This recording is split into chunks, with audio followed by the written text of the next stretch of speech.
Hello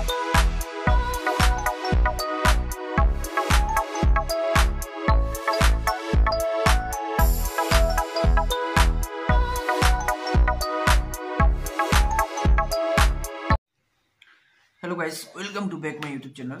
Hopes all you are fine. আজকে একটি important topic নিয়ে আলোচনা করব। টপিকটি হলো কোচিং সেন্টারের বিষয় নিয়ে। আমাদের ত্রিপুরা রাজ্যে বর্তমানে অনেকগুলি কোচিং সেন্টার রয়েছে। ত্রিপুরার সমস্ত জায়গাতে কোচিং সেন্টার রয়েছে টেটের জন্য। তো যারা নতুন এক্সপিরিয়েন্স, যাদের কাছে প্রথমবারের মতো টেট এক্সামে বসবেন, তারা কিন্তু অনেকের কথা শুনবেন এবং অ্যাডভার্টাইজমেন্ট দেখবেন, খুব বড় বড় পোস্টার দেখবেন, খুব ভালো ভালো মানের অ্যাডভার্টাইজমেন্ট দেখবেন এবং দেখবেন আপনার দাদার ছবিও রয়েছে অ্যাডভার্টাইজমেন্টের পাতায়। যে কোচিং সেন্টারে তোমার দাদা পড়েনি সেই কোচিং সেন্টারের অ্যাডভার্টাইজমেন্টে তোমার দাদার ছবি টাউনে টাউনে দেওয়া রয়েছে। এগুলো দেখে আপনার মনে ধরবে, আরে আমারও কোচিং সেন্টার যাওয়া উচিত এবং আমিও সেখানে গেলে পাস করে নেব। যাবেন, যাওয়ার পর কি হবে, আপনার থেকে তো প্রথমে তো টাকা তো যাবে, আপনি টাকা দিবেন।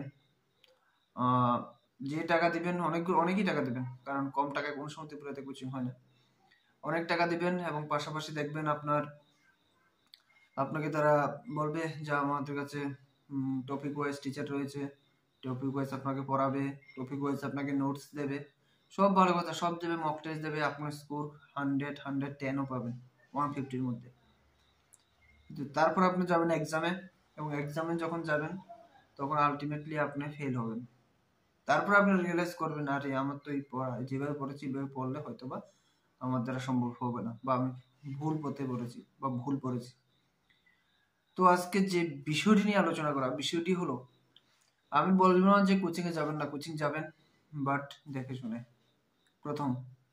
সেকেন্ড হলো, আপনাকে পুরো ব্ল্যাকমেল করে দেবে, আপনার ব্রেন ওয়াশ করে নেবে। প্রথমত আপনার টাকা যাবে, সময় যাবে, আলটিমেটলি আপনি গোলে পৌঁছাবেন না। আপনি যে টাকা দিয়ে কোচিং সেন্টার যাবেন, ওই টাকা যদি আপনি বুকস কিনে নিজে সেলফ স্টাডি করেন, তাহলে আপনি দেখবেন ভালো স্কোর করতে পারবেন। সেকেন্ড পয়েন্ট, ত্রিপুরা রাজ্যে এখনো অবধি যারা যারা এক্সাম কোয়ালিফাইড করেছে, ঠিক আছে, আমি নিজেও কোয়ালিফাইড এবং সিটেট ত্রিপুরা টেট বোথ আর কোয়ালিফাইড।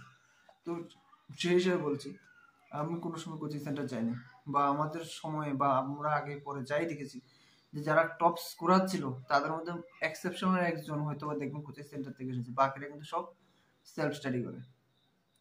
তো এখানে আমি বলবো যে আপনারা যারা নতুন একদম ফার্স্ট জেনারেশন এসে টেটে ঢুকবেন, তাদেরকে বলছি যে আপনারা অবশ্যই সেলফ স্টাডি করুন, বুকস কিনুন, বুকস অ্যানালাইসিস করুন যে কোন বুকসগুলো ভালো, কোন বুকসগুলো খারাপ। সেই বুকসগুলো কিনে সেগুলোকে অ্যানালাইসিস করে তারপরে কিন্তু প্রিপারেশন করুন। তবে এখানে আরেকটা বিষয় বলে রাখি যে আপনি একজন গাইড রাখতে পারেন, আপনার একজন গাইড, কাউন্সিলর এগুলো রাখা প্রয়োজন, কারণ একজন গাইড থাকলে আপনার জন্য সুবিধা হবে। তো একজন গাইড রাখতে পারেন। পাশাপাশি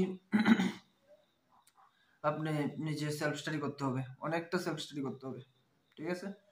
আর যে কোচিং সেন্টার যাবেন, বাট দেখে শুনে যাবেন, একটু যাচাই করে যাবেন। শুধু কোচিং সেন্টার গেলেই হবে না, নিজেকে তৈরি করতে হবে। আপনি দেখবেন কোচিং সেন্টারে এই বছর পড়েছে, 5 বছর পরে কোয়ালিফাইড হয়েছে, আপনার ছবি কোচিং সেন্টারে ঘুরবে, যে আপনার ছবি রাস্তা দিয়ে দেখবে, আপনার কাছেও ভালো লাগবে যে আমার ছবি তো টাউনে টাউনে আছে। বাট আলটিমেটলি এখানে কোচিং এর ফায়দা আপনার কোনো ফায়দা নেই, ঠিক আছে। আপনি ছবি যখন টাঙিয়ে নেবে, এরপরে কিন্তু আপনার আর কোনো দাম নেই। আপনারা 12 ফেল মুভি দেখেছেন যে কোচিং সেন্টার কিভাবে কাজ করে। তো আমি ওইটাই বলছি যে কোচিং সেন্টার যাবেন, তবে টেটের জন্য বা ছোট গ্রুপ সি গ্রুপ ডি লেভেলের এক্সামের জন্য আমার কাছে মনে হয় না যে কোচিং সেন্টার যেতে হবে। আপনারা বাড়িতে বসে খুব ভালোভাবে প্রিপারেশন করলে আপনাদের জন্য কোয়ালিফাইড করা কোনো ব্যাপার না। তো হোপস আপনারা এই বিষয়টি বুঝতে পেরেছেন এবং কোচিং সেন্টার একমাত্র সলিউশন না সেটাও জানেন।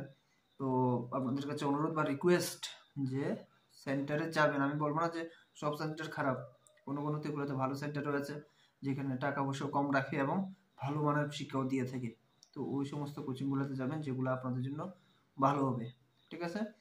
আর কিছু এমন কিছু করবেন না যাতে আপনার টাকাও যাবে, সময় যাবে, আলটিমেট আপনার কিছুই হবে না। তো থ্যাংকস এভরিওয়ান, আশা করি আপনাদের অনেকটা হেল্প হবে এই ভিডিওটির মাধ্যমে। ধন্যবাদ সবাইকে, ভালো থাকবেন, সুস্থ থাকবেন।